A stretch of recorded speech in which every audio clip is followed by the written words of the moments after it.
Humanizar es una capacidad que tenemos los seres humanos, que el término técnico es antropomorfizar, que significa asignar características humanas a entes que no son humanos. Que esto puede ser un móvil, un coche, lo que sea, y también otros animales.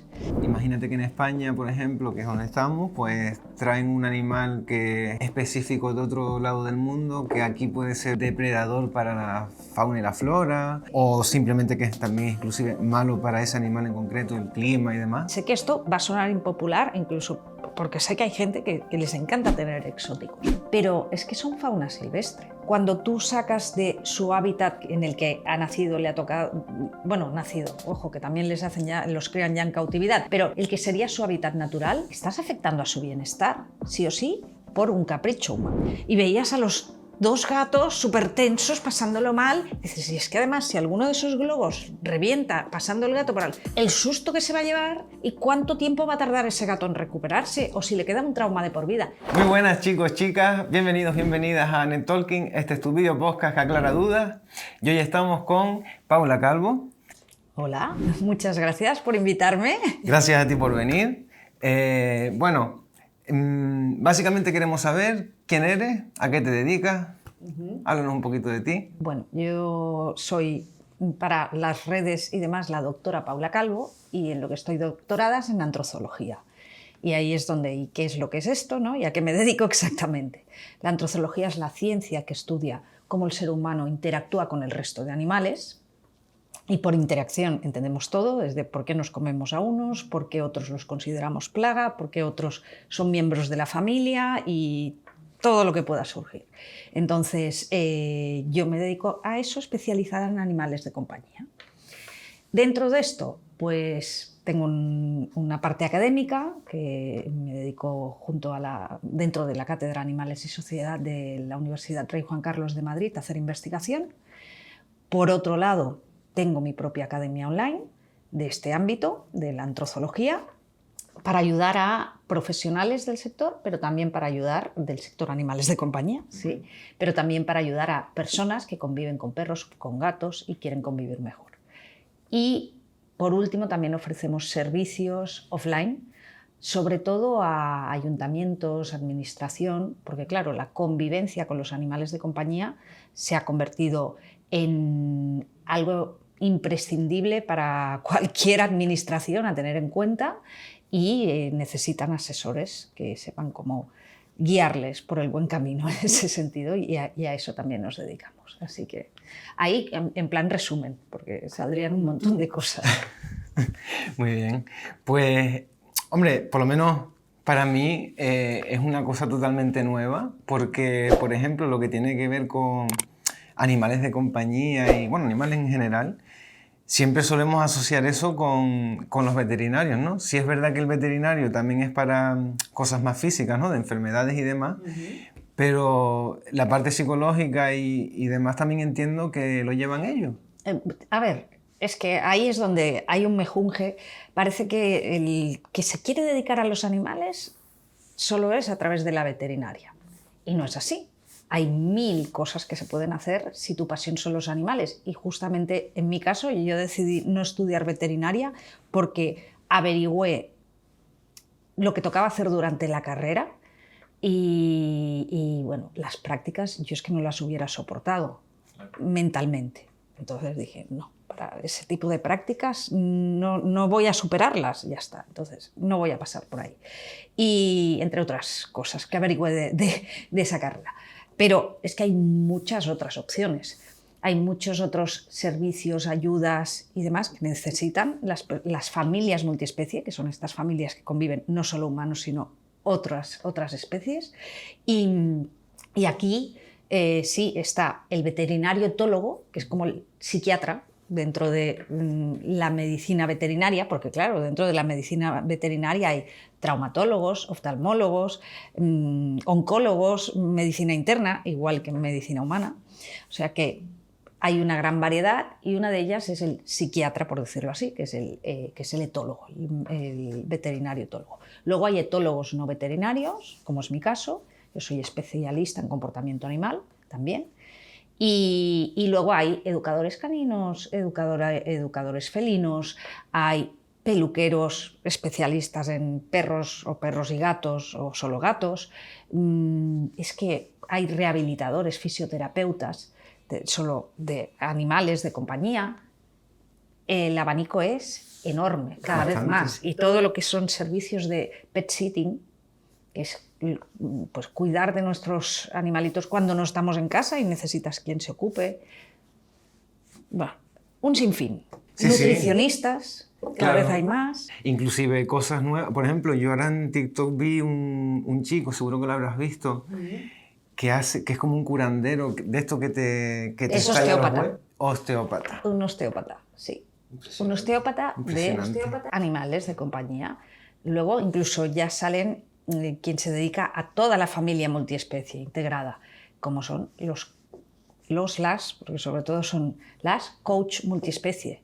Es el convivir en familia multiespecie tiene unas particularidades que otras familias no tienen, y el gestionar pues, el que envejezcan tan rápido, el duelo, vives muchos duelos cuando constantemente siempre has tenido animales de compañía, porque viven mucho menos que nosotros, por desgracia. Entonces, gestionar eso, gestionar problemas de convivencia, es que es diferente que gestionar solo de personas.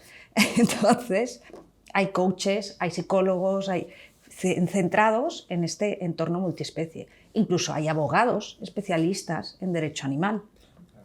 Entonces, es que el abanico es amplísimo. ¿Y hay algún ámbito que todavía no...? No sé, algún día me vendrá alguien con alguna idea y hay gente que se está dedicando a hacer ahora mismo repostería, pastelería y demás para animales de compañía. Impresionante. Y viven de eso. ¿Y cuándo te dio por este ámbito? ¿Desde niña? A ver, yo siempre crecí acompañada de animales. De hecho, y ahora ya ni me escondo de ello, para mí fueron un pilar en mi vida, porque yo tenía padre y madre con trastorno mental. Y mi toma tierra eran los animales de compañía. Entonces, bueno, a mí yo creo que me ayudó a mantenerme cuerda y a mantenerme bien emocionalmente, aparte de otras cosas, miles de cosas, pero el que en casa siempre había mínimo un animalito, que normalmente había más de uno. Y eso, luego, cuando fui ya más consciente, me llevó la vida otra vez a ello, porque yo de base soy bioquímica. Y a la que me encerré en un laboratorio dije, ¿qué estoy haciendo aquí? Y tocaba pues, experimentar con ratones, con ratas. Tal. Dije, esto no es lo mío. Y ahí es cuando empecé a buscar otras opciones. Y me formé pues primero como guía de terapia asistida con animales, como instructora canina, como 1000 cosas, y hasta que llegué a la etología veterinaria, hice el máster de etología clínica veterinaria y dije, vale, sí, conducta animal, esto me interesa, con esto puedo ayudar a familias que tienen problemas, puedo evitar abandonos, todo esto. Bien, pero me di cuenta en ese tránsito de aplicar todo eso, de visitar muchas familias, de trabajar para un refugio durante 2 años, que algo no tenía que ver con los animales y que era la otra parte de la ecuación. Porque tú tenías exactamente el mismo perro que en una familia había acabado en la calle, ese perro, y en otra era el perro más querido del mundo. Cuando lo dabas en adopción, funcionaba perfectamente. Y también el ver en el refugio cómo acababan abandonados animales que yo no lo entendía de ninguna de las maneras, o con excusas muy baratas, en plan, es que me traslado a un piso que no me dejan tener perro. Pues búscate otro piso, ¿no? O sea, es como, me traslado a un sitio donde no me dejan llevarme a mi hijo. Pues no te traslades ahí, será que no hay opciones. Pero hay que moverse y hay que tener la motivación como para hacerlo. ¿Qué pasaba? Que había gente que no estaba tan vinculada como para motivarse, para buscar opciones y seguir conviviendo con sus animales. Y ahí es cuando empecé a rascar y surgió la antrozoología y decidí hacer un doctorado en antrozoología para comprender qué pasa con el humano, que hay esas interacciones tan inadecuadas, bueno, lo podríamos decir de mil maneras diferentes, que hay maltrato, que hay abandono y que no siempre son patológicas, sino que no es que la persona le pase algo, es que ha colocado al animal en un escalón inferior y ha decidido que pues, vale menos que yo y yo puedo disponer como quiera de él. Entender estos mecanismos para poder luchar contra ellos y para poder prevenir. ¿Y has visto algún patrón que se repita mucho en el ser humano? Bueno, lo que ocurre, el patrón es que está afectando a muchos niveles, es el antropocentrismo. El ser humano se ve como el rey del planeta Tierra, que puede disponer a su antojo de la naturaleza, los otros animales y demás. Y entonces, claro, cuando tengo el capricho de, para que me haga compañía, para que me entretenga, para que tal, incorporo a un perro o a un gato a mi vida, pero es que esto supone obligaciones, supone ciertas renuncias que te pueden compensar o no, pero no me compensan, entonces, ¡pam!, fuera. Ese es el patrón más común, que viene del antropocentrismo, de nos miramos solo el ombliguito humano. Claro, y por eso sí, es que dudo que no haya nadie que haya dicho alguna vez eso de me siento solo, quiero un perro. Sí. Pero... Bueno, hay gente que sí, que tiene muy claro que no le gustan los otros animales y listo, ¿vale? Pero el que más o menos le gustan es, pues me haría gracia tener un perrito. Ya, pero es que no te ha de hacer gracia, es de asumir que van a ser tranquilamente mínimo 10 años de responsabilidad. Un ser dependiente de ti.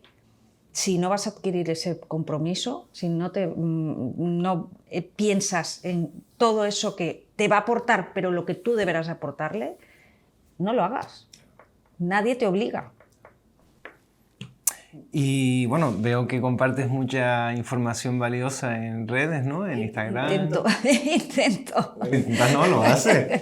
Intento ahí, para poder ayudar más, sí. Claro. ¿Y cómo te dio por ahí? Bueno, porque a mí me indigna mucho ver esas injusticias con esos otros seres y dices, ya, pero lo primero... Y ahí es cuando mucha gente te dice, pero con la cantidad de gente que se está muriendo de hambre, que no tiene trabajo, que no sé qué, digo, bueno, cada uno dedica su vida a algún propósito, yo he decidido que otro se dedique a otras cosas, ya está. Volvemos eso, al antropocentrismo, ¿no? Es que no estamos solos. Y de ahí viene este concepto del que hablo constantemente, que es la revolución multiespecie.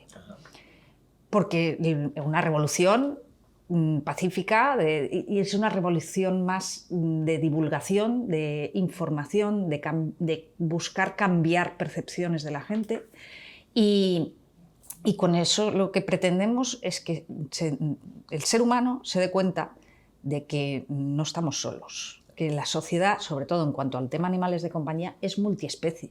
Es que en España, a día de hoy, se calcula que entre el 47% y más, pero mínimo 47% de los hogares conviven con un animal de compañía. Entonces, y eso teniendo en cuenta los registrados, o sea, que seguro que son mayoría las familias multiespecie. Sí, que es casi un tema de interés público. Claro, básicamente. Totalmente. Entonces, ya que es así, no podemos obviar eso y hemos de tener unas leyes, unos espacios públicos, un servicio social que acompaña a las familias multiespecie, porque, claro, cuando una familia está sufriendo un periodo de dificultades, su perro, su gato, su periquito también. Y nadie lo tiene en cuenta. Si hay que reubicar a esa familia, es entera. No solo, ¿qué hacemos con los niños? No, es que hay un perro, un gato. Entonces, todo ese planteamiento, eso es la revolución multiespecie. El abrir los ojos a todas esas personas y a esa sociedad y a esas administraciones para que se den cuenta que no es una sociedad solo humana. es una sociedad multiespecie. Claro, yo me centro en animales de compañía, que bastante faena tenemos. Luego tendríamos que ir más allá, a la fauna urbana, porque claro, tú sales, pájaros, reptiles, anfibios, y están afectados constantemente por nuestra presencia. Sí, inclusive yo por ejemplo vivo en Malta y me acuerdo que en un pueblo talaron unos árboles y eso por lo visto afectó a una familia de pajarillos, no sé qué pájaros eran, pero... Sí, alguna especie de pájaros típica de allí, claro. Es que, ¿cómo puede ser que no se haya pensado antes? Si hacemos esto, ¿qué consecuencias tiene para la fauna? Yo me quedo con el rinconcito de los animales de compañía y que bastante hay también ahí de faena. ¿Y contra qué luchas? Quiero decir, este antropocentrismo es una cosa que viene desde el colegio, en los medios de comunicación, no con mala fe, pero a lo mejor por desconocimiento, ¿nos educan de esta manera? Bueno, luchamos contra esa... el antropocentrismo, estamos en una era antropocentrista, entonces luchamos por cambiar todas esas percepciones y está en todas partes, en la educación, en el consumismo que nos inculcan, todo es el ombliguito, y ya no solo el ombligo del ser humano como especie, sino ya se llega al individualismo brutal de tú mira en ti, en que tener el mejor coche, en tener el mejor... y al resto que se espabilen. A costa de lo a que costa sea. de lo que sea, ya, pero es que lo que sea al final te va a traer consecuencias negativas a ti y eso es también lo que hay que ser consciente de ello. ¿Y cómo fue tu primer, o sea, cuando tú empezaste a crear contenido, cómo fue la experiencia? O sea, ¿cómo tú te sentías? Yo, rarísima. Esto fue, fíjate, en 2020, hace nada, el tema de redes y demás. ¿Y por qué fue? La pandemia. Yo, sobre todo, actuaba offline, daba ponencias, charlas, iba a congresos. Llega la pandemia, se acabó. Y digo, ¿y ahora de qué vivo? Pues me han dicho que hay un mundo digital ahí, ahí fuera. Y tocó reinventarse. Y claro, el primer directo, un desastre total. No sabía ni dónde darle al botoncito y bueno, terrible. Pero sí, me asesoré, me formé. La formación para mí es clave. Yo siempre estoy mentorizada por alguien o buscando formaciones, aprendiendo demás. Luego también llega un punto que como no lo haces todo sola, porque ya ha crecido el proyecto, pues delegas y buscas en quién delegar que sepa más que tú. Siempre hay que buscarse gente mucho más sabia para rodearse de ella. Eso. Y bueno, y básicamente así empecé. Es que no me queda otra. No es que el mundo digital me entusiasmara, pero... Y ahora sí, ahora me gusta. Hasta cierto punto, la parte técnica no me gusta. Hablar siempre me ha gustado, hablar, explicar, divulgar, tal. Claro, antes lo hacía de forma presencial y ahora aprovecho la tecnología. Pero no edito mis vídeos, no sé hacer un puñetero reel, ya te lo digo ahora. O sea, bueno, para eso tengo una community manager que hace su trabajo. Ya está. ¿Y qué obstáculos mentales o de otra índole tuviste cuando empezaste a crear contenido? Bueno, primero el primer obstáculo es, y más cuando tienes determinada edad, de yo ya no sirvo para esto. Yo cómo voy a reinventarme en algo que es para jovencitos, jovencitas, ¿no? Ese es el primer obstáculo. Que eso también tiene, que es el edadismo también. O sea, que aquí hay todos ismos, hay para todo. Pero que te lo han inculcado. A inseguridades bueno, una cámara y cómo tal, y cómo me pongo, cómo hablo, todo eso, que también se aprende. Y yo creo que ahí. Y luego el síndrome de la impostora siempre está ahí. ¿Tendré algo que contar? ¿Tendré algo que explicar? ¿Tendré algo que interese? ¿Servirá de algo? Porque claro, si hago todo esto es para que haya para que esa revolución multiespecie crezca, ¿no? para empujar ese movimiento. Entonces, y tampoco vamos a engañarnos, y para tener un negocio que funcione, pero un negocio que tiene un fundamento y tiene un objetivo, y es que esa revolución multiespecie crezca y que llegue un momento que pueda sostener una fundación, que eso es lo que quiero. O sea, a 3, máximo 5 años me gustaría tener la Fundación Multiespecie, que sería para ayudar a entidades de protección animal a profesionalizarse, a que tengan más soporte, porque a veces les falta esa parte, ¿no? Entonces, para que puedan funcionar mejor las entidades de protección animal, empezando por las de España, pero luego de todo el mundo de habla hispana. Ese es el objetivo. Sería un gran avance. Sí, la verdad. Claro, porque hay mucha vocación, mucha pasión, muchas buenas intenciones, pero sin conocimiento y sin profesionalización a veces las cosas no salen bien, muy a menudo, ¿no? Entonces están luchando y de una forma poco eficiente estas entidades. Y es para ayudarles a que sean más eficientes y que todo funcione mejor y que haya mejores resultados para la sociedad multiespecie. Y a todo esto, así, estaba con esto. Bueno, básicamente los bloqueos venían por ahí, ¿no? Síndrome de la impostora, que es esto, ¿no? ¿Y yo qué tengo que explicar? ¿Y qué tengo que tal? Y luego el síndrome de, ¿esto será para mí? Yo ahora puedo entrar en el mundo tecnológico, y al final vas haciendo, y lo que nunca me ha parado, es cierto, es que yo puedo tener miedo, puedo tener bloqueos, pero yo tiro. Claro. Soy un poco... soy Tauro y yo tiro, ya saldrá. Eso es lo que tú recomendarías, ¿no? Independientemente de que tú puedas sentir miedo o Claro, algo. es que el no ya lo tienes. Claro. ¿Qué es lo peor? Y esto ahora se lo digo a mis alumnas, porque tengo una mentoría de negocios multiespecie. Dice, es que hago un reel o un post, y cuando ya lo tengo preparado, no me atrevo a subirlo.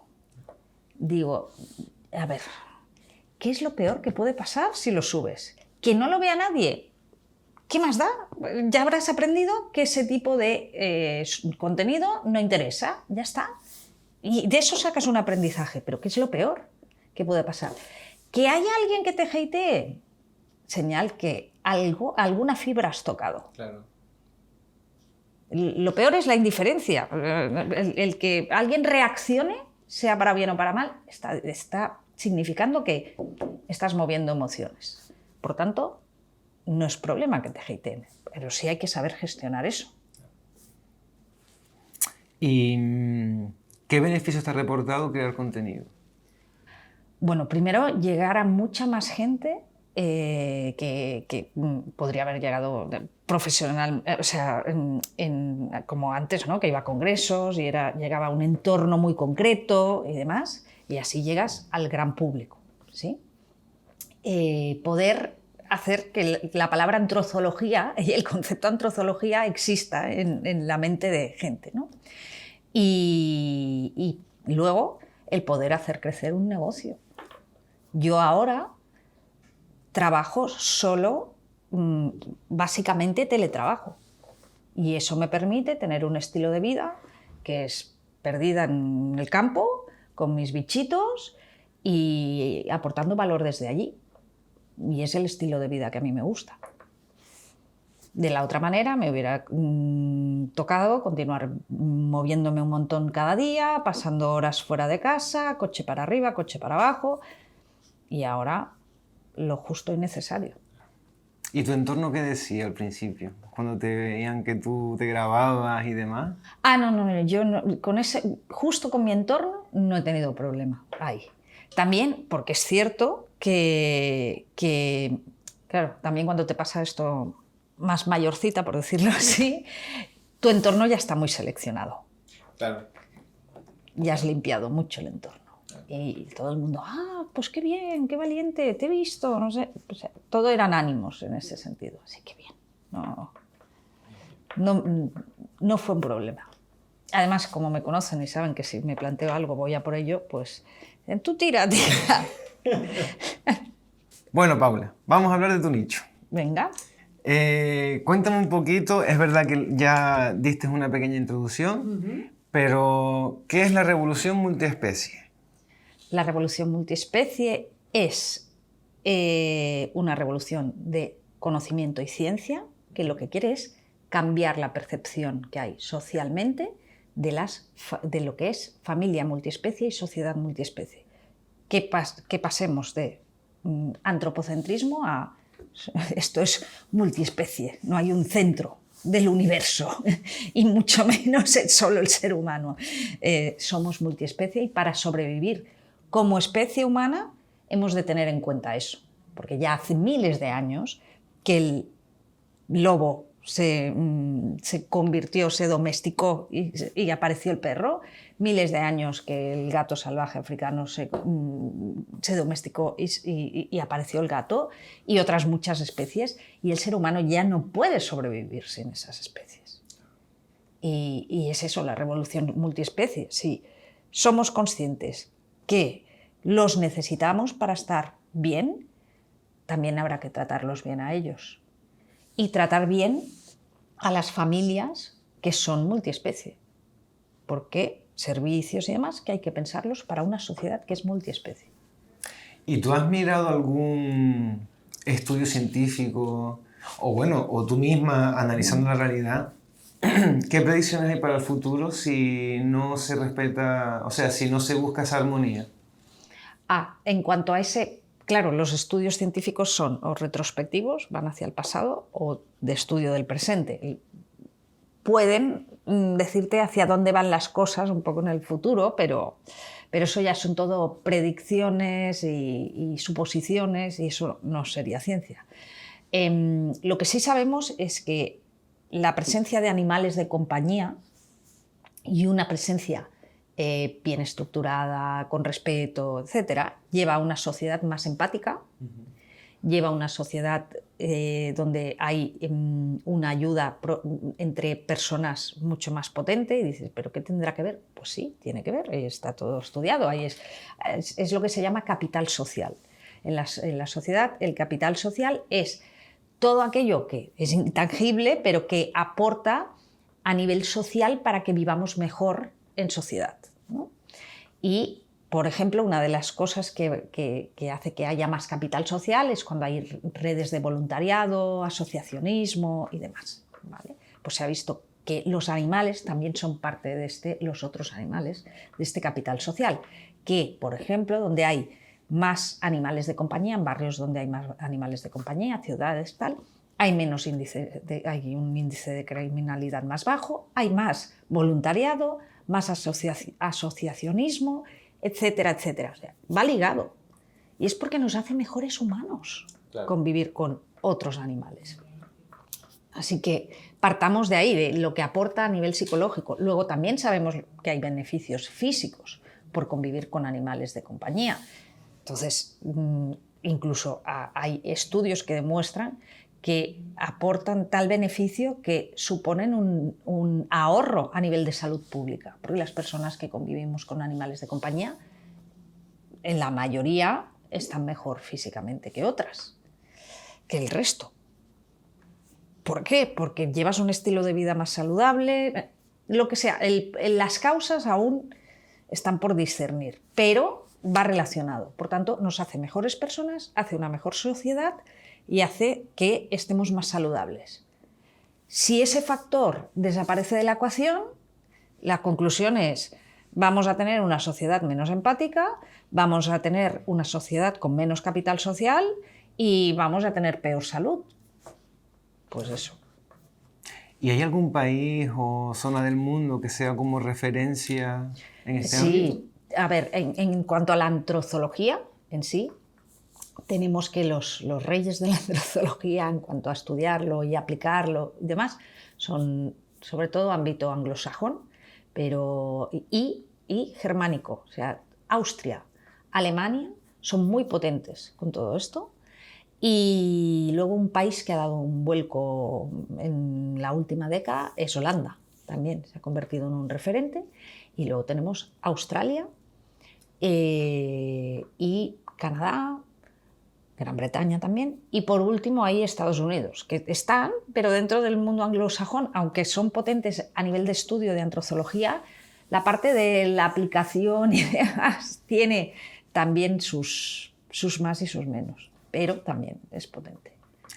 Y te quería preguntar, ahora que dijiste Australia, corrígeme si me equivoco, pero creo que en Australia, cuando tú quieres llevar un animal, creo que te piden una serie de documentos muy específicos. Bueno, en todas partes. En todas partes. Si tú te quieres ir a vivir, bueno, dentro de la Comunidad Económica Europea lo vas a tener relativamente más fácil, pero aún así, como todo lo que es normativa de tenencia de animales de compañía cambia entre países, has de vigilar muy mucho qué te exigen en cada país. Incluso cuando viajas, solo para transitar por un país, hay razas que están prohibidas en determinados países de perros. Y si tú cruzaras la frontera, podrían requisarte al perro y eutanasiarlo por ser una raza prohibida. Por tanto, informémonos muy bien cuando vamos a dar... Sí, más de una persona se ha llevado un disgusto. Y Australia son muy estrictos con esto, entre otras cosas porque protegen mucho ecológicamente pues toda su fauna silvestre. Y por eso ha de estar todo súper controlado, que no lleven enfermedades las que sean, un montón de vacunas, controles médicos, antes de que un perro, un gato, se traslade hasta allí. Y a este respecto, ¿qué piensas de los animales exóticos cuando, imagínate que en España, por ejemplo, que es donde estamos, pues traen un animal que es específico de otro lado del mundo, que aquí puede ser un depredador para la fauna y la flora, sí, o simplemente que es también inclusive malo para ese animal en concreto, el clima y demás? Bueno, ahí volvemos al antropocentrismo de las narices, vamos a decirlo así, porque a mí me apetece tener una iguana, voy y la tengo. Ya, pero ¿dónde ha de vivir una iguana? ¿En una casa? Un perro, un gato, están hechos para vivir, o sea, son especies domésticas, pero una iguana, una pitón, y sé que esto va a sonar impopular, incluso porque sé que hay gente que les encanta tener exóticos, pero es que son fauna silvestre. Es que además, cuando tú sacas de su hábitat, que sería en el que ha nacido, le ha tocado, bueno, nacido, ojo, que también los crían ya en cautividad, pero el que sería su hábitat natural, estás afectando a su bienestar, sí o sí, por un capricho humano. Luego, si además resulta que son especies no autóctonas, pueden convertirse en lo que se llama una especie invasora, que puede aniquilar especies autóctonas, porque las autóctonas no están preparadas para defenderse, protegerse de una especie nueva que se incorpora y no ha habido miles de años o centenares de años en los cuales esas dos especies han ido conviviendo, coevolucionando para llegar a un equilibrio. Estás desequilibrando el ecosistema. Entonces, si la gente dijeras, no, pero es que se lo quedan en casa y sí se lo van a quedar, que eso ya a nivel de bienestar animal, éticamente hay mucho que mirarse,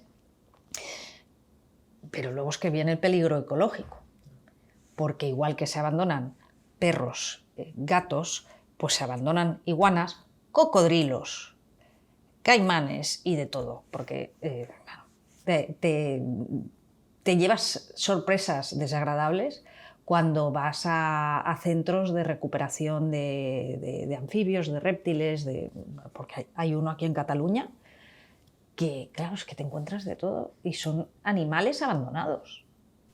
¿Y tú no crees que también un poco, no vamos a decir que se fomente, pero si por ejemplo España o cualquier país no pone trabas para traer esos animales, o inclusive tú te ves tiendas de animales que ves que tienen una serpiente o... Claro, es que todo eso es lo que viene a regular supuestamente la Ley de Bienestar Animal.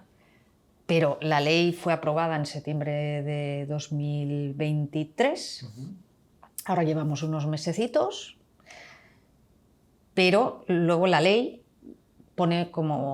ha puesto unas líneas rojas, pero luego hay que desarrollar claramente qué pasa, qué especies van a ser prohibidas, qué especies no, y aún están con todo lo que es la reglamentación de esa ley. El reglamento que dirá específicamente, habrá una lista de especies positivas, de puedo tenerlas en casa, es lista de especies negativas, no puedo tenerlas, y especies que aún no se sabe. Claro. Y ese es el problema, porque hay algunas que están ahí que el listado van a acabar. Y cuando a una le toca la mala suerte de estar en las positivas, en las de sí puedo tenerlo, y resulta que es exótica, a mí me tendrían que explicar el porqué. O sea, que la ley no te termina de convencer. A ver, la ley hay que dar gracias que ya tenemos una ley que ampara a todas las comunidades autónomas, que antes era esto un pitorreo, porque claro, había 3 o 4 comunidades que tenían su propia ley de protección animal, el resto no tenían, y aquí se hacía barbaridades. Entonces, ahora se ha unificado y hay un marco para todo, que está muy bien, porque sí se han dado pasos muy positivos y ya tenemos una ley. Ahora hay que mejorarla. Pero también es cierto, como todo, se ha empezado un camino que hay que seguir. El reglamento aún tardará unos meses en estar finiquitado. Pues cuando esté acabado, veremos hasta qué punto esto faltarán detalles por arreglar, ¿no? Y siempre va a haber el humano, no sé cómo decirlo, espabilado, que dirá, uy, esta especie no está ni en un estado ni en el otro, voy a venderla.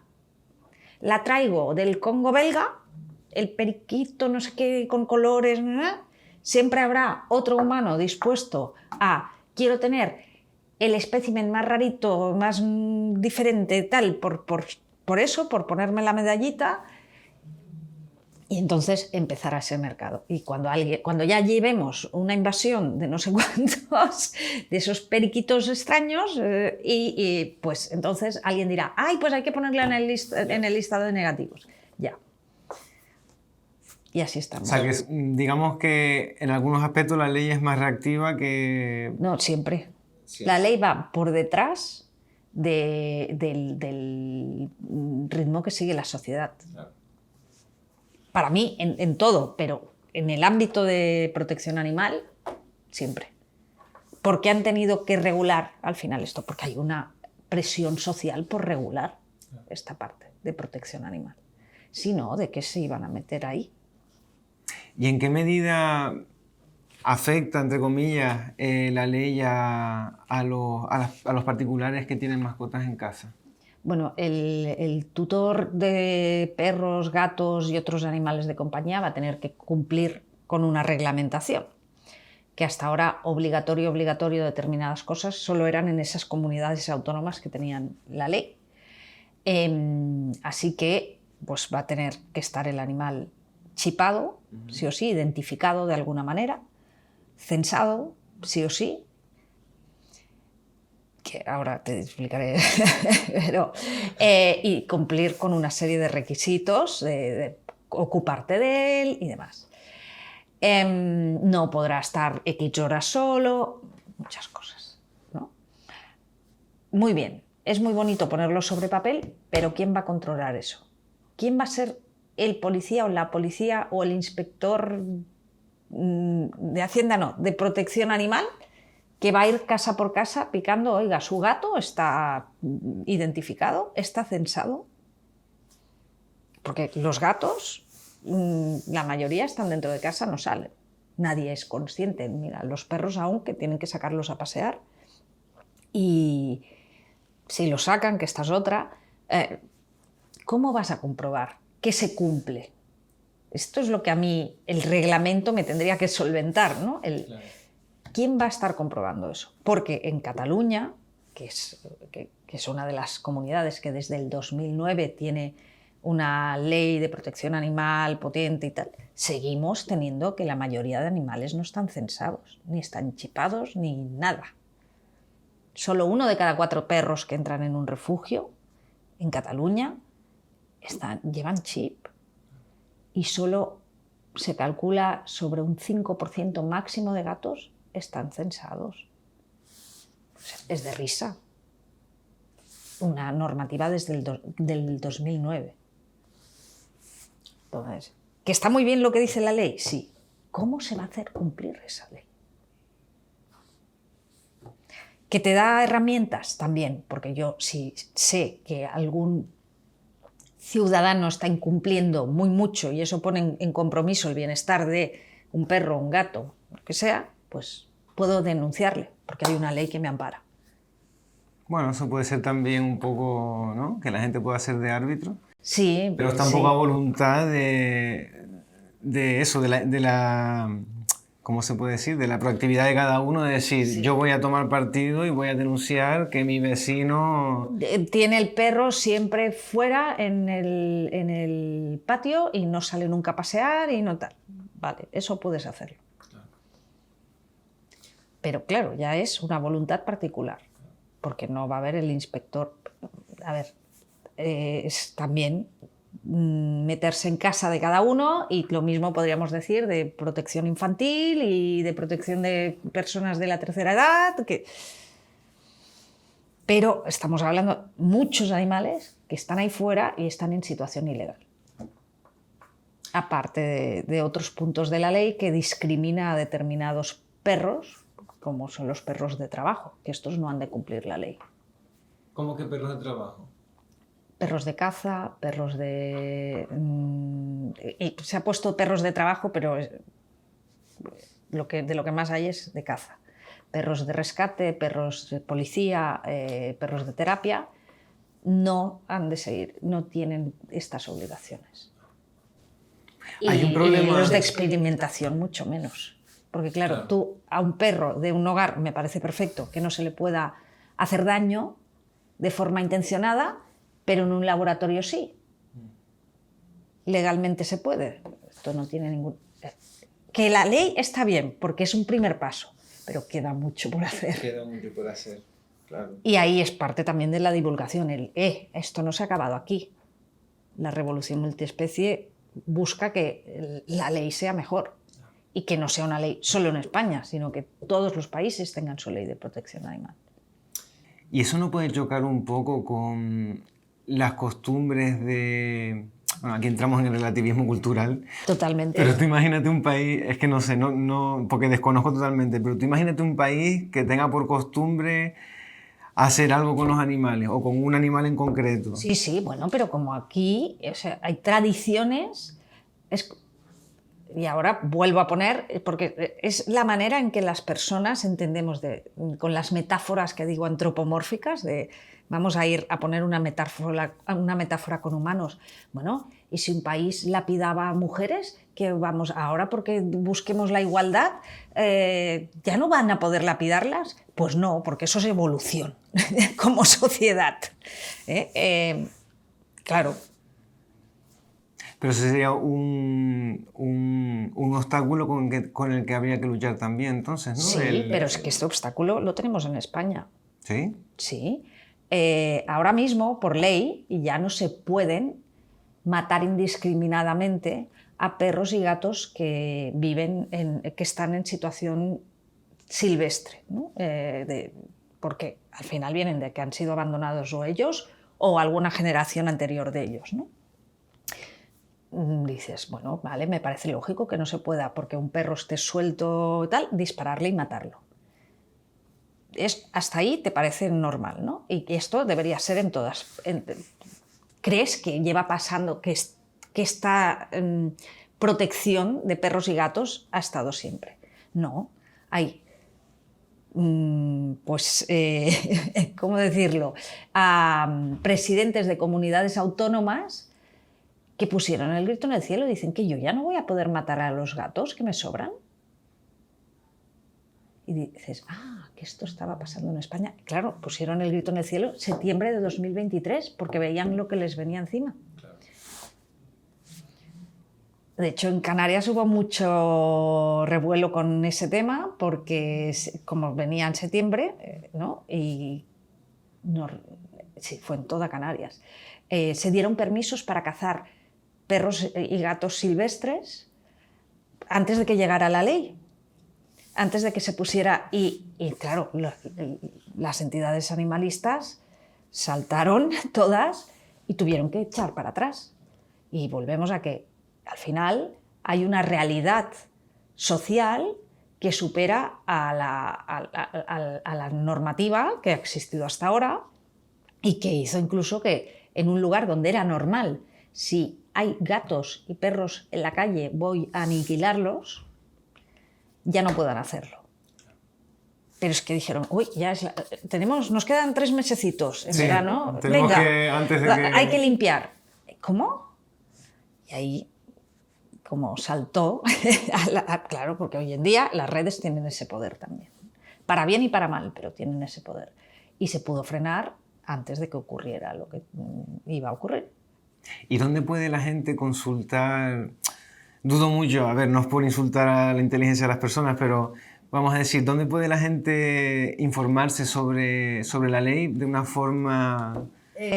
más cercana y sí, que no sea leerse lo que es el BOE o... no es fácil, pero a día de hoy hay bastantes abogados animalistas, hay bastantes entidades dedicadas a derecho animal y están divulgando en redes también.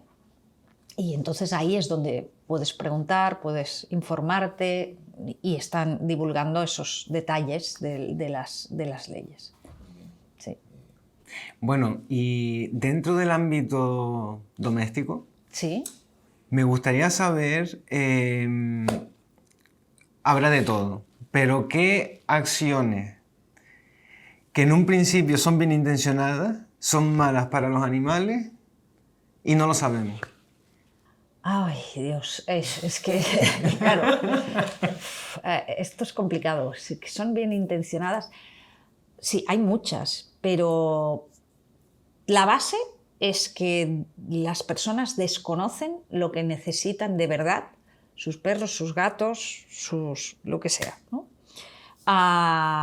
Desconocen el comportamiento natural de ese animal y con todas las buenas intenciones muchas veces se cometen errores. El que suele ser más habitual, y ahora igual dices, pues vaya, ¿no? Qué sorpresa, es que agobiamos demasiado a nuestros animalitos. Los abrazamos, los besamos, los levantamos, tal, y nadie les pide permiso. Claro. Y luego si alguno de ellos se revuelve, es que entonces es un mal perro o es un mal gato. Entonces ya, pero es que lo estás manipulando de forma forzada para él. Ese es como lo más común, de no respetamos sus límites y sus tempos en cuanto a manipulación. Eso es lo que... Lo ves mucho. Así. Y lo hacen con todo el amor, porque quieren abrazarlos, besarlos, acariciarlos y cogerlos todo porque los adoran, porque los quieren. Pero es que tu gato te demuestra que te quiere, algunos solo estando aquí, claro, a tu lado. No te pide que le acaricies. Hay gatos que sí, pero es que es eso, es que cada uno tiene sus tempos, sus maneras de expresar el amor, pero igual que las personas, que no todo el mundo lo expresa igual. Entonces, hemos de entender que si les agobiamos, eso tiene unas consecuencias y que eso le afecta al animalito.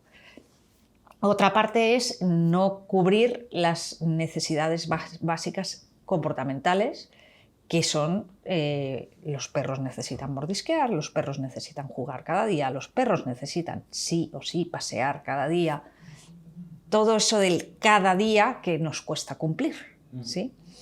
Y que, por ejemplo, que los gatos necesitan donde rascar, los gatos necesitan no un arenero, 2 mínimo, muchas cosas que para estar bien necesitan poder expresar su conducta natural. Y tenemos que en ese entorno humano darle las herramientas, las estrategias, los recursos para que pueda ser así. Y a veces entras en una casa y dices, ¿pero aquí vive un perro aquí vive un gato, yo no veo indicios de ello. Porque tú entras en mi casa y lo sabes al momento, y no por el olor, que también seguramente, pero no, porque usamos aceites esenciales y tal, que son buenos para ellos, pero juguetes de perros por aquí, un hueso por allá, cosas mordisqueadas, una pelota. Te das cuenta que hay un perro, que hay camas de perros, tal. Los gatos igual, rascadores, juguetes de gato, ratoncitos. Vale, fuentes para que el gato pueda beber de la fuente que les gusta más que no de un bol con agua. Claro, por eso beben del grifo Claro, del les baño. gusta más. Les gusta más. ¿Y tú crees que hay diferencias en gatos y perros, por ejemplo? ¿Hay diferencias entre razas o es simplemente personalidad? Bueno, ahí sí que hay una base genética según la raza, hay ciertos rasgos comportamentales que van según la raza, pero más que incluso la raza es la línea genética.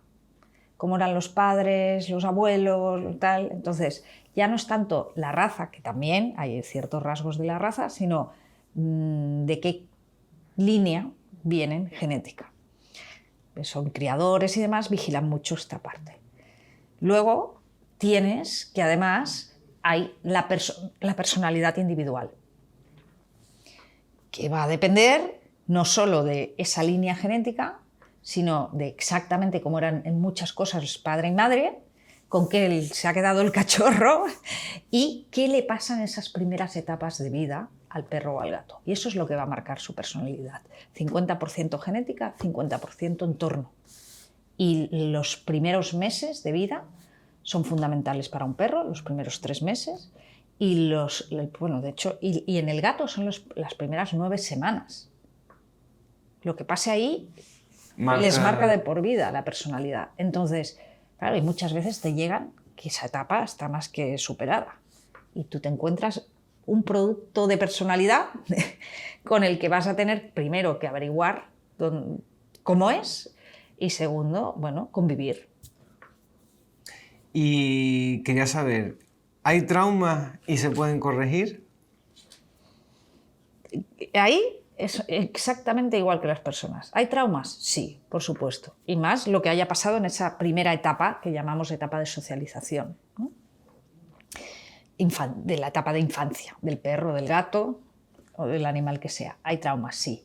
El cómo sobrelleven esos traumas depende en parte de la genética, en parte de las herramientas que le hayamos dado en ese momento que ha padecido el trauma, si estábamos ahí presentes. ¿Y se pueden corregir? Unos sí, otros no. O se pueden mejorar, más que corregir, es mejorar. Sí, la mayoría sí. Cuando ya es una enfermedad neurológica y demás, ahí es que estás chocándote contra una pared. Hay un trastorno de base complicado, pero suelen ser un porcentaje muy bajo. Mucho más bajo que en el caso de los humanos, que estamos mucho peor que en porcentajes. Mucho más humano trastornado que perro o gato realmente trastornado. ¿Que hay traumas? Sí, porque pasan cosas en la vida y les afectan. ¿Que se pueden superar? Les podemos ayudar a vivir mejor con ello y algunos pueden llegarlo a superar. Va a depender también de todas las herramientas, el tiempo, los recursos que pongamos ahí para ayudar a que ese perro o gato supere sus miedos, sus traumas, sus historias. Y esto, ya lo dije, creo que está relacionado con lo que dijiste antes, pero ¿qué opinión te merece eso de cuando dicen que el perro se parece al dueño?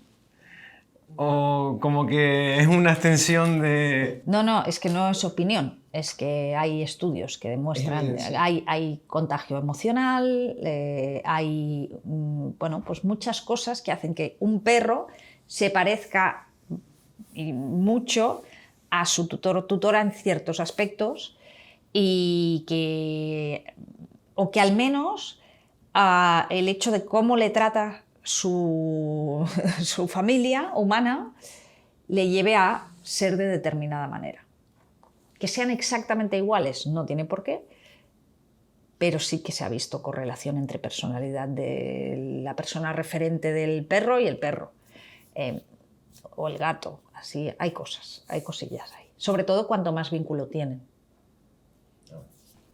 Y eso, o sea, la manera en la que una familia, por ejemplo, trata a su mascota, ¿de qué manera influye en la cual esa mascota se relaciona con otros animales, por ejemplo? A ver, ahí es que volvemos a que es multifactorial. Hemos de tener en cuenta que cómo un perro o un gato se relacionan con otros animales va a depender de lo que haya pasado en su época de socialización, en esa infancia. Si se habituó, si aprendió a convivir con otros animales, sean de su propia especie o no. Incluso y dentro de esos otros animales somos los humanos. Y luego, cómo gestionamos esas interacciones, porque tanto el perro como el gato nos tienen como un referente. Claro. Y vuelvo a, cuanto más vinculados están, más referentes somos para ellos. Porque hay que tener muy en cuenta que no todos los vínculos son iguales, pero es lo mismo que las personas. No todo el mundo quiere igual a todo el mundo. Quieres más, menos o de forma diferente. Estableces vínculos diferentes. Pues cuanto más vinculado afectivamente esté un perro con su tutor o tutora, eso va a hacer que aún sea más referente. Entonces, si tú reaccionas emocionalmente de una determinada manera ante la aparición de otro perro, y ahora veamos la situación, ¿no? Está persona paseando a su perro y como le dan miedo que le pase algo a su perro, ya cuando ve otro ya se tensa. Y se lo Y el transmite. perro lo nota. Y eso va a afectar a las interacciones del perro con otros perros. Entonces, igual que si estás súper tranquilo, pues el perro dirá, pues no pasa nada. Que vuelvo a que es multifactorial, porque también va a depender de si algún perro lo atacó cuando era pequeño, de mil cosas, que no todo es culpa de la familia, tampoco.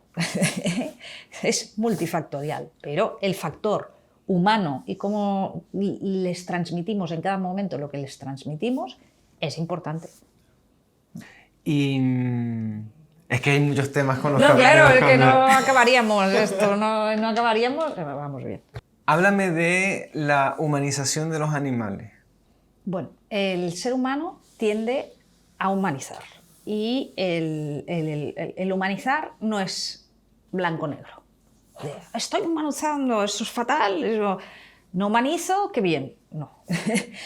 Humanizar es una capacidad que tenemos los seres humanos, que el término técnico es antropomorfizar, que significa asignar características humanas a entes que no son humanos. Que esto puede ser un móvil, un coche, lo que sea, y también otros animales. Entonces es de 0 a 100. Eso es una dimensión, no es sí o no, no es blanco o negro, no es binario, hay muchas posibilidades ahí. Por ejemplo, cuando decimos es que el coche me ha dejado tirado. Bueno, el coche no te ha hecho nada, se estropeó y punto. Pero él no tenía ninguna intencionalidad, pero le estamos asignando una intencionalidad.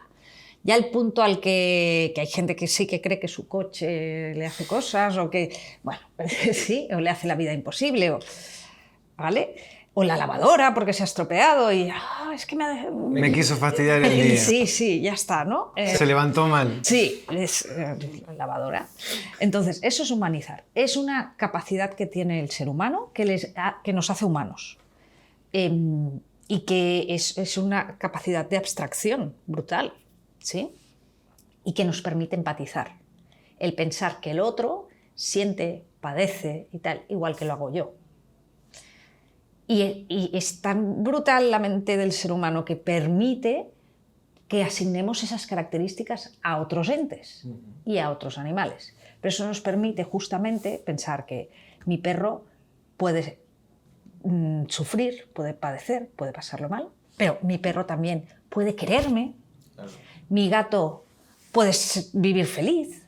O sea, te hace pensar que ese ser tiene una serie de necesidades para poder sentir como nosotros y para poder vivir bien como nosotros. Entonces, claro, humanizar 0 significa que no empatizas.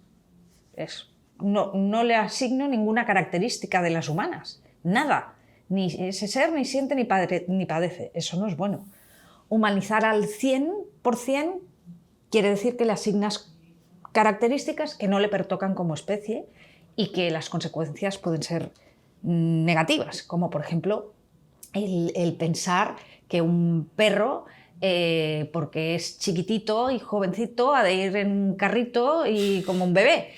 No, que, ojo, luego no generalicemos, porque podemos tener un perro que ya sea tan mayor que no pueda caminar, pero que para salir al exterior necesite ir en un cochecito y así tenga estímulos externos y tal. Pero un cachorro de perro ha de caminar, moverse y no ir en un cochecito. Eso sería un extremo, ¿sí? Y eso es malo, porque no le permites ser perro, lo que necesita como perro. Pero si dices, bueno, pues yo hago lo que quiero, porque total ni siente ni padece, tampoco es bueno. El término medio sería lo adecuado. Los extremos siempre son malos. Y ahí lo que ocurre es que se ha demonizado la humanización. Como, humanizar es terrible. No, humanizar es humano, que valga la redundancia, es bueno, nos permite empatizar con otros seres, pero ojo con los extremos. En su justa medida, claro. ¿Ves más exceso que defecto? No, veo más defecto que exceso. ¿Ves más defecto que exceso? Vale. Lo que pasa que como lo que llama la atención es el exceso. Y a veces se colocan como excesos cosas que no lo son. ¿Por ejemplo? Por ejemplo, vuelvo a que hay que ver cada situación. Que alguien le ponga un abrigo a un perro. Uno, si al perro no le molesta y le gusta, ¿dónde está el problema? Se trata de saber ver si le gusta o no. Dos, si es un perro que lo pasa mal por el frío, porque hay muchos perritos que, como por las manipulaciones que hemos hecho, genéticas y demás, bueno, genéticas, de ir seleccionando perros que casi no tienen pelo, pues ¿qué pasa en frío? Un chihuahua en pleno invierno en Huesca se va a helar, va a enfermar. Es así, necesita el jersey. Lo que hemos de hacer es que lo lleve bien y a gusto. Que además ese jersey al tutor o la tutora le gusta que sea amarillo, fosforito, tal, o con lentejuelas. Bueno, si al perro no le molesta y no le hace daño y no tal, ¿dónde está el problema? Muy bien. Ahí.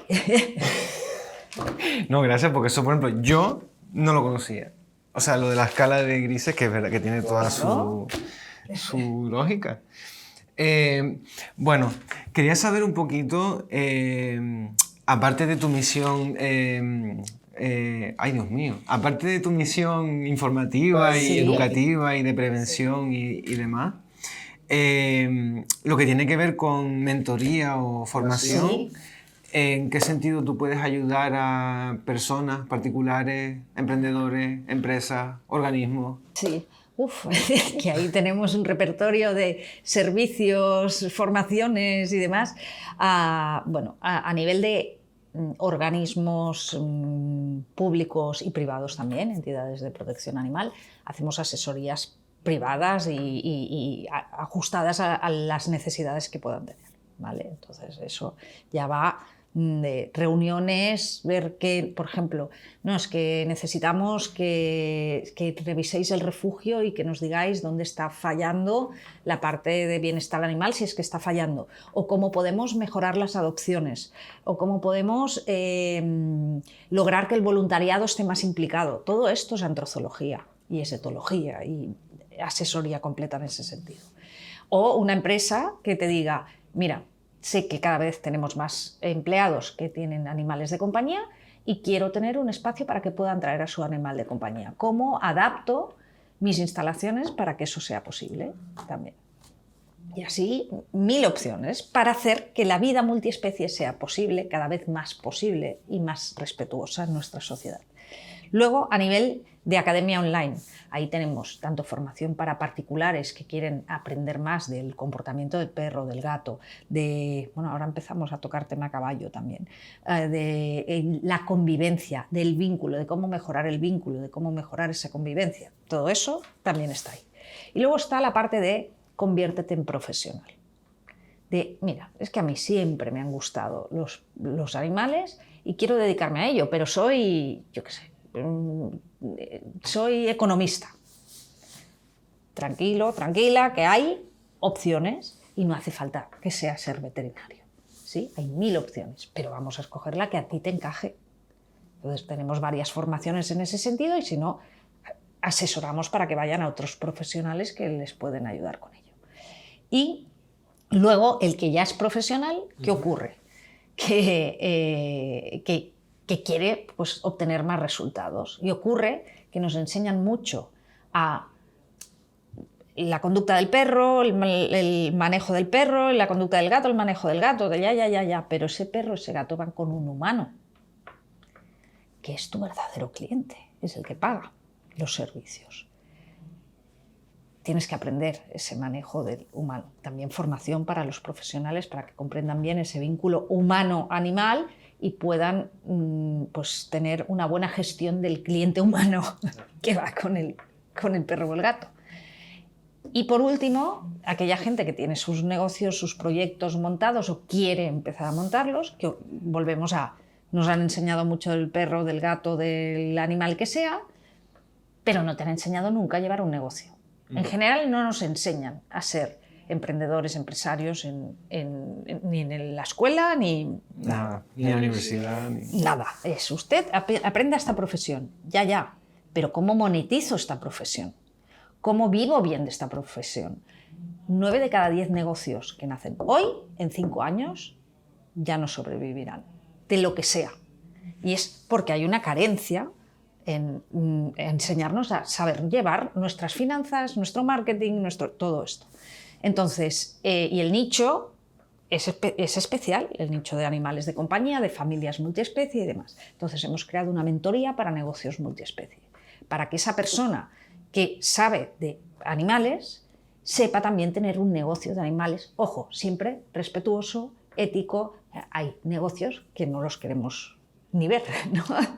Que no vamos a contar con ellos, pero bueno, que no cuenten con nosotras. Pero negocios éticos, sostenibles, multiespecie, sí. La mayoría, pues tenemos veterinarios, educadores caninos, educadoras felinas, peluquerías caninas y felinas, nutricionistas, coaches multiespecie, todo esto. Hay guarderías y pet sitters. Hay un amplio abanico y siempre viene alguien que me sorprende y digo, mira, esto no sabía que existía, pero vamos a ver cómo lo hacemos. Si es ético con respecto al cuidado de los animales y al respeto de ese vínculo humano-animal. Entonces, acompañamos a que tengan negocios sostenibles, porque cuantos más negocios sobrevivan, y ya no solo sobrevivan, vivan bien, del tipo multiespecie, más multiespecie va a ser esta sociedad. Y más capital social va a tener. Claro. Muy bien. Pues bueno, si quieren recurrir a su ayuda, les dejaré todos sus recursos en la descripción del vídeo y no hay excusa. Así mismo. Me pueden buscar por antrozoología en Google y allí nos van a encontrar. Salimos de los primeros.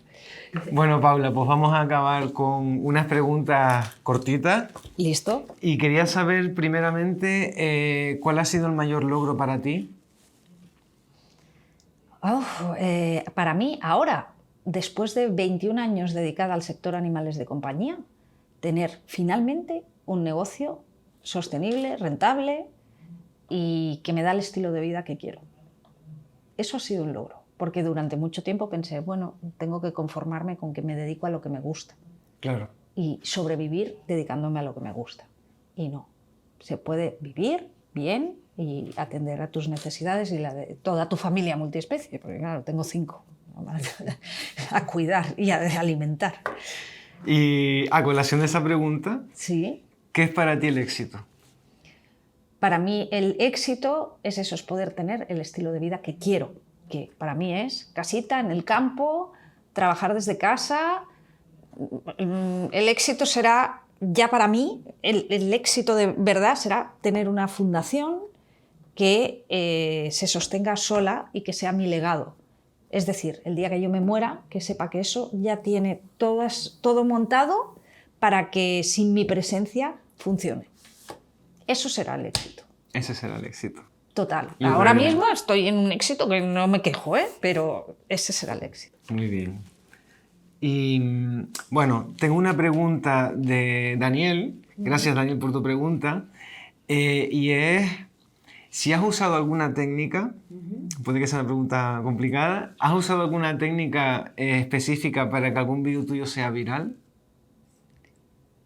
No. No. No, hay técnicas para eso. A ver, básicamente lo que sí ves que funciona.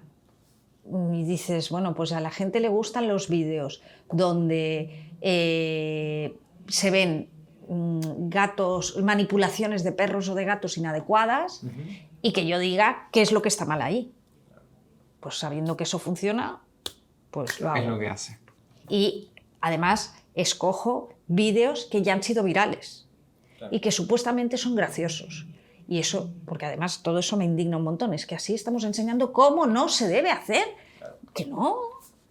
Que no puede ser que encuentres gracioso esa manipulación del gato, bueno, es que una de ellas era que le enganchaban a un gato, a dos gatos, por electricidad, por fricción, ahora no me sale el nombre, Estática. por electricidad estática, globos.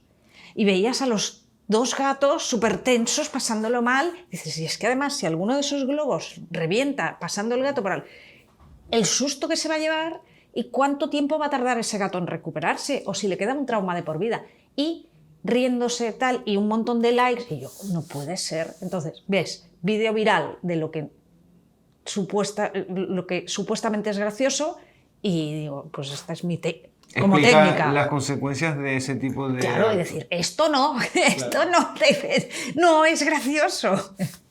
Pues ya saben, chequeen su Instagram porque tiene vídeos, que es verdad que me acuerdo uno que era... Corrígeme, porque no me acuerdo mucho, pero creo que era como que le daban golpes en el... Sí, pegar al gato y a ver cómo reacciona. ¿A ti te gusta que te peguen para ver cómo reaccionas? Es que no tiene ninguna gracia. Pero tenía un montón de likes. Bueno, ¿ves que me afecta? Es que me afecta, es que me indigna porque se está enseñando eso como si fuera normal y no es normal ni es adecuado. Sí. Y bueno, ya por último, ¿Sí? quiero que me hagas el favor de hacer una pregunta al siguiente invitado o invitada. No se sabe nada, tú siéntete libre de preguntar lo que quieras. Vale. Menos pedirle dinero. No, eso no va a hacer falta.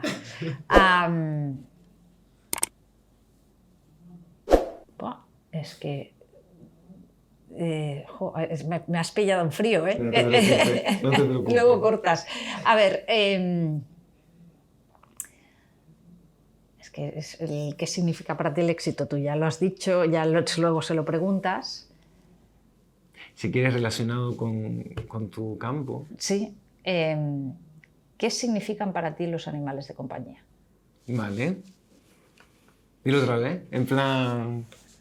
Dejo la pregunta. ¿Qué significan para ti los animales de compañía? Muy bien. Muchas gracias, Paula. Un placer. Gracias a ustedes por ver esta maravillosa entrevista y nada, nos veremos pronto, si Dios quiere. Sí, yo espero que sí. Muchas gracias por dar voz a la revolución multiespecie. Muy bien, gracias a ti por venir. Hasta otra. Hasta otra.